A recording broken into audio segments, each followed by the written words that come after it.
Tonight's true scary story is about someone who had a run-in with a mimic and actually responded to it, and then later on had a run-in with an SW, a flesh pedestrian. Before we get started though, it really does help me if you hit that like button, but only if you appreciate my work. It helps get my videos pushed out, so I would greatly appreciate it. So tonight's submitter's name is Bobby, and Bobby says that he knows that he has been haunted since he was 15 years old, because he has been dealing with paranormal stuff ever since then. Side note, ignore my face, I just got a spray tan, I can't wash it off yet, so we're dealing with this. So Bobby says that he lives in a very old area of Arizona, which has been a mining town since the 1800s. So as you can imagine, it comes with a lot of deaths and has a lot of Native American reservation and Indian lands. Most of his experiences come from camping, hiking, or boondocking in the Superstition Mountains of Arizona. It's east of Phoenix, which is in the Sonoran Desert. I might be mispronouncing that, but it's low mountain range which has been used by natives for thousands of years. Most of his encounters have to do with mimics. He runs into them a lot, but they cannot harm him like normal people due to his lineage of witches that he comes from.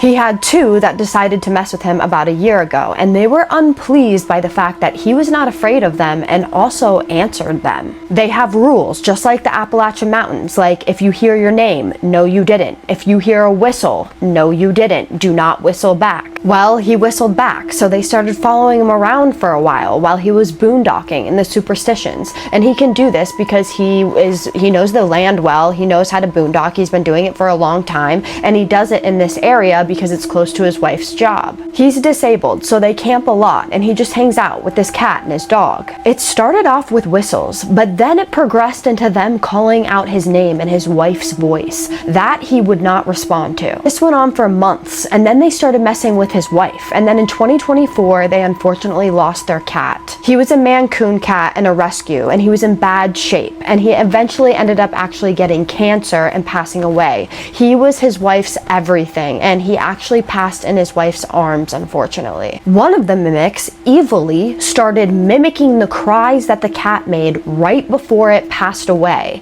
So at this point, Bobby just banishes the mimic. The other actually behaved and would just like randomly hang out with them. Sometimes he would whistle and then Bobby would whistle back. In March, he was walking back from the grocery store that his wife works at after grabbing something. He had a little kid walk up to him and say hi. Not uncommon because it's a popular staging area for off-road groups on weekends. This wasn't a normal kid though, and he just couldn't put his finger on it. And then the kid runs to the back of his truck, gets in his back seat with his dog, who is an Australian Shepherd. He starts playing with him. Well, at this point, Bobby tells the kid, listen, you need to get out of my truck. This isn't proper for you to be playing in my truck. And also, where are